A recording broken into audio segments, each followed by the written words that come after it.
ensuite formateur. Et puis, Mwando Simba l'a été en 2011. Et en 2018, une petite tergiversation au début. La coalition FCC CAGE qui n'a pas voulu qu'il y ait la nomination de l'informateur en ce moment-là, mais tout juste après la brouille qui est intervenue entre le FCC et le CAGE, le président de la République, Félix-Antoine Tshisekedi Tshilombo, a désigné un informateur. Cette fois-là, c'était Modeste Bahati Lukwebo. Pour cette législature, en tout cas cette quatrième de la Troisième République, cette quatrième législature, j'allais dire, de cette Troisième République, Augustin Kabouya a eu les faveurs du président de la République pour être nommé informateur. Il a la responsabilité d'identifier formellement la majorité à l'Assemblée nationale avant que le formateur soit nommé. Il a un mois renouvelable une fois, 30 jours renouvelable une fois pour pouvoir identifier cette majorité et faire rapport au président de la République pour qu'ainsi un formateur soit nommé.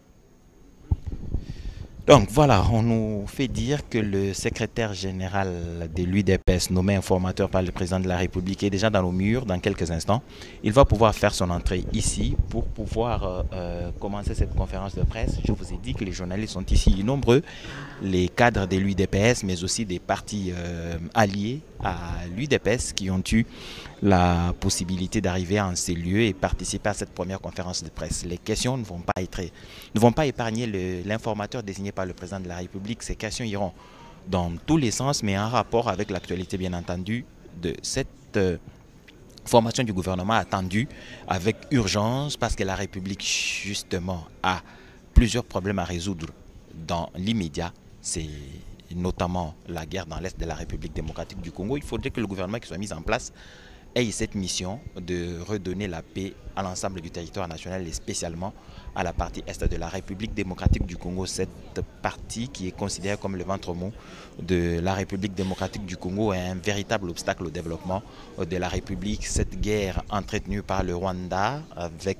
ses supplétifs du M23 qui ne cessent d'endeuiller les populations de l'Est de la République démocratique du Congo, en plus des questions de guerre qui doivent être résolues rapidement, il y a les questions économiques, les cadres macroéconomiques doivent être stabilisés et que la panier de la ménagère bien sécurisée. Le président de la République dans ces 6 axes a également parlé de ce pouvoir d'achat du Congolais qui doit être maintenu et amélioré au besoin. C'est ce gouvernement qui va avoir la responsabilité de matérialiser cette vision ou cet axe du président de la République levé parmi les 6. Il y a plus d'emplois. Plus d'emplois, c'est dire qu'il faudrait davantage améliorer ce climat des affaires et permettre aux nombreux investisseurs d'arriver au pays et de pouvoir aux besoins d'emploi qui se présentent avec acuité en République démocratique du Congo. Mais il y a aussi les services des services publics et des services publics plus efficaces. Ce sont des responsabilités justement qui incomberont au prochain gouvernement qui déclinera certainement ces 6 axes en programme du gouvernement. Il y a aussi dans ces 6 axes la diversification de l'économie. Il faudrait que ce gouvernement s'attelle justement à impulser cette diversification de l'économie qui, dans son autre pan, dispose de ce devoir pour ce gouvernement de promouvoir la classe moyenne de la République démocratique du Congo. C'est dire que l'économie doit être davantage mise dans les mains des Congolais. Parce qu'on s'en plaint, l'économie congolaise entre les mains des étrangers. Il faudrait travailler pour que cette économie revienne dans les mains des Congolais. Il faudrait que les banques soient assez souples pour permettre aux Congolais d'accéder au crédit, bien entendu. C'est le devoir en tout cas que le prochain gouvernement aura. Mais avant d'arriver à ce gouvernement, l'informateur Augustin Kabouya a le devoir d'identifier cette majorité à l'Assemblée nationale, même si l'on sait que théoriquement, l'Assemblée est composée essentiellement ou majoritairement des membres de l'Union sacrée de la nation.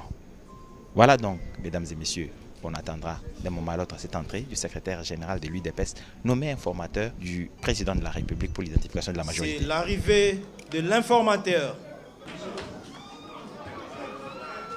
L'informateur, c'est l'entrée de l'informateur.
Mesdames et messieurs de la presse, bienvenue dans ce cadre magnifique, la salle Majesté 2 qui accueille le point de presse de l'informateur. Sa toute première initiative médiatique depuis sa nomination le 7 février 2024 par le chef de l'État, son Excellence, M. Félix Antoine Tshisekedi Tshilombo. Notre programme se présente comme suit. Nous allons commencer par l'exécution de l'hymne national. Ensuite viendra l'allocution de l'informateur. Et en dernier lieu, éventuellement, les jeux de questions-réponses si l'informateur va nous autoriser. À présent, c'est l'exécution de l'hymne national. Bon, on peut commencer. Debout, Congolais. 1, 2, 3. Debout, Congolais.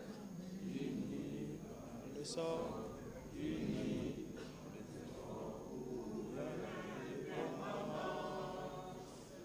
son enfant, longtemps courbé, et pour les bons, et non les plus belles dans la paix au peuple ardent.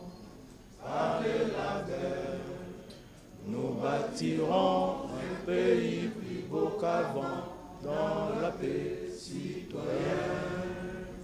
Entonner l'hymne sacré de notre solidarité, fièrement saluer l'emblème d'or de notre souveraineté. Congo, nom béni, Congo, Esaïe, Congo, au pays, Congo, bien-aimé, Congo, nous préférons ton sort et nous assurerons ta grandeur. 30 juin au doux soleil, 30 juin, dit 30 juin, jour sacré soit les témoins, jour sacré de l'immortel, serment de liberté, et nous léguons à notre postérité pour toujours. Merci beaucoup, on peut reprendre nos places.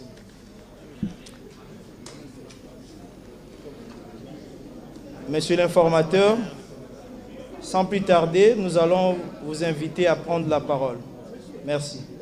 Mesdames et messieurs de la presse, avant toute chose, qu'il me soit permis de réitérer mes hommages au chef de l'État pour la confiance qu'il a placée à ma modeste personne en me désignant comme informateur. Par la même occasion, je tiens à vous remercier pour avoir répondu présent à mon invitation, et cela en dépit de vos multiples occupations. À titre de rappel, après avoir constaté qu'à l'issue des élections législatives nationales du 20 décembre 2023, aucun parti ni regroupement politique n'avait obtenu la majorité parlementaire. Son Excellence, Monsieur le Président de la République, sur pied de l'article 78 alinéa D de la Constitution, m'a confié en date du 7 février 2024 une mission d'information en vue d'identifier formellement une coalition majoritaire à l'Assemblée nationale, laquelle devrait permettre la formation du gouvernement. Celle-ci aura pour vocation de mettre en œuvre les programmes pour lesquels Son Excellence, Monsieur le Président de la République, a été élu en 2023 et devra rendre compte à la fin de la législature.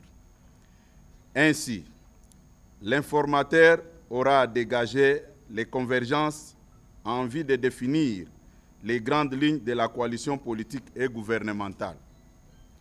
Donnant effet à ma désignation, je viens par la présente porter à la connaissance de l'opinion tant nationale qu'internationale du contenu de la mission d'informateur qui m'a été confiée, de sa durée, de la méthodologie du travail de l'équipe qui m'accompagnera dans l'exécution des tâches inhérentes à cette mission, des résultats de celle-ci et de la remise du rapport à son Excellence, Monsieur le Président de la République, chef de l'État.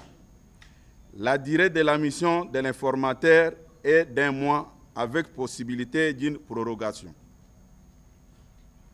Pour ce faire, je me dois de prendre contact avec les différentes forces politiques qui constituent l'Assemblée nationale.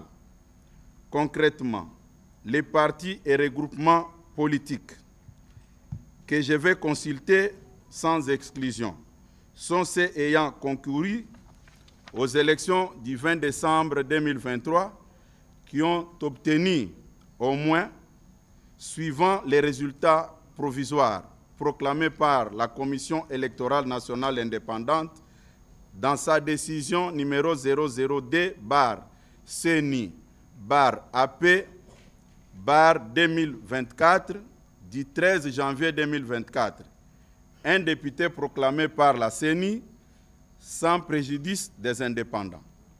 Ce qui justifie que je sois assisté par une équipe d'accompagnement constituée d'un panel d'experts, aussi bien au cours des audiences qu'en dehors de celles-ci, pour mener à bon escient ma mission. Pour s'assurer de l'information des concernés, je vais lancer des invitations aux partis et regroupements politiques, aux personnalités suivant l'agenda établi à cet effet. Il convient de préciser que les membres de la coalition majoritaire devront signer des actes d'engagement collectif pour les regroupements, pour les partis et regroupements concernés et individuels à la majorité parlementaire. À cet effet, les partis et regroupements participants ne devront agir que par les personnes ayant qualité à les engager et ils devront préciser principalement deux choses. Déclarer leur appartenance ou non à la coalition majoritaire qui sera mise en place pour former le gouvernement et en cas d'acceptation déclarative de leurs députés. À l'issue de ces travaux, il sera dégagé le nombre de partis et regroupements ainsi que les élus qui, sur les 477 actuellement proclamés par la CENI, feront partie de la coalition gouvernementale. À la fin de ces consultations, je ferai rapport de cette mission à son Excellence, Monsieur le Président de la République, chef de l'État, en précisant notamment les équilibres par espace géographique. Avec l'aide de Dieu, je demeure convaincu de l'issue et reste de ma mission par l'identification d'une coalition fondée sur une forte majorité parlementaire, gage de la stabilité de notre pays. J'invite donc les différents députés qui adhèrent à la vision du chef de l'État de les matérialiser en participant tous à la coalition parlementaire que nous sommes chargés de mettre en place dans le cadre de la présente mission. Je vous remercie. Merci, Monsieur l'informateur. Avec votre permission, si les journalistes ont quelques questions, ils peuvent les poser. Merci, Monsieur le modérateur. C'est un point de presse comme les autres le disent dans la masse. Mais s'il y a une inquiétude, je peux permettre qu'on pose une ou deux questions et puis on se sépare. Merci. Vous déclinez votre nom, votre organe et puis vous posez votre question.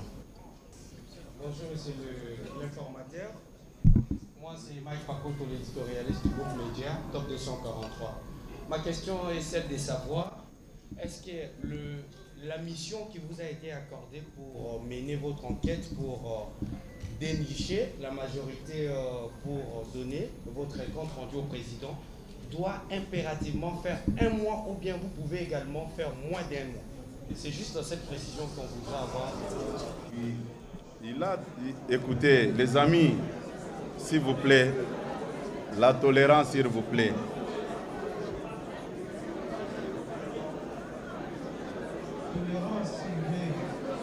Maintenant, vous ne voulez pas que les gens parlent, pourquoi? Il m'a posé la question, souffrez que je puisse aussi répondre. Sinon, certains de nos amis vont sortir de cette salle, que non, tout était déjà mis en place pour protéger l'informateur, afin qu'il ne puisse pas répondre à nos préoccupations. Chers camarades, vous êtes de la presse. D'abord, ma nomination tire ses origines dans la Constitution. En tant que Congolais, tout est déjà défini par la Constitution. Et je viens même de dire ça dans mon exposé de tout à l'heure. Me poser la question de savoir si je vais faire un mois ou pas, c'est sans objet. Moi, je reste dans l'esprit de la Constitution. Voilà. On prend une autre question. Notre frère... Merci beaucoup. Je pense que nous avons fait l'essentiel, au lieu de chercher des choses de gauche à droite qui ne tiennent pas debout. Merci beaucoup.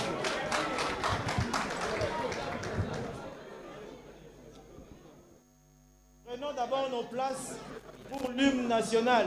Nous avons commencé par l'hymne, on doit aussi terminer par l'hymne national. Debout, Congolais, 1, 2, 3. Debout, Congolais, unis par l'essor, unis dans l'effort pour l'indépendance. Dressons nos fronts, longtemps courbés, et pour le bon, prenez nos vivres les langues dans la paix et pardon. Avec la paix, nous bâtirons un pays plus beau qu'avant, dans la paix citoyenne. Entonnez l'hymne sacré de notre solidarité, fièrement saluer l'emblème d'or de notre souveraineté. Au don unique, des aïeux, au pays bien-aimé, nous préparerons ton soleil, nous assurerons la grande. 30 juin au doux soleil, 30 juin du 30 juin, jour sacré soit des témoins, jour sacré de l'immortel, serment de liberté, et nous léguons à notre postérité pour toujours. Ainsi se referme cette activité. Nous demandons au protocole de faire sortir l'informateur. Merci. Voilà donc, mesdames et messieurs, je vous disais tantôt que la communication du secrétaire général de l'UDPS, nommé informateur pour l'identification de la majorité de cette 4e législature, Augustin Kabouya a communiqué sur sa vision, sur ce qu'il va faire, des charges lui confiées par le président de la République. Il a rappelé que sa nomination est faite sur base de l'article 78 de la Constitution qui prévoit que le président de la République nomme le Premier ministre au sein de la majorité parlementaire après consultation de celle-ci. Il met fin à ses fonctions sur présentation de la démission du gouvernement. Si une telle majorité n'existe pas, le président de la République confie une mission d'information à une personnalité en vue d'identifier une coalition. La mission d'information est de 30 jours renouvelable une seule fois. Le président de la République nomme les autres membres du gouvernement et met fin à leurs fonctions sur proposition du gouvernement. C'est donc cette disposition constitutionnelle, mais précisément à son alinéa 2, parce que la majorité formellement n'existe pas encore, le président de la République a désigné Augustin Kabouya pour consulter les différentes formations politiques représentées à l'Assemblée nationale.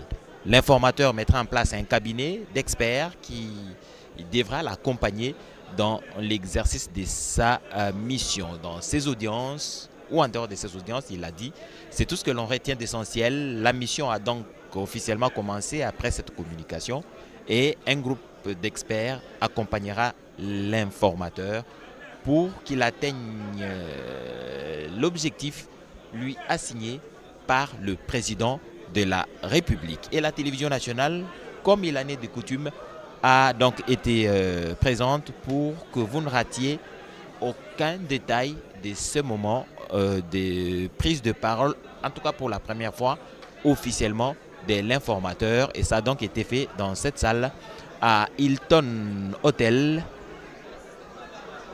Il ne nous reste plus qu'à vous dire merci, et merci particulièrement à la directeure générale de la radio-télévision nationale congolaise, Sylvie Lengue Nyembo, qui s'est déplacée elle aussi pour être présente ici dans cette salle. Et merci à vous tous qui nous avez suivis. La radio-télévision nationale congolaise sera toujours présente pour ces genres d'activités. Nous devons ensemble avoir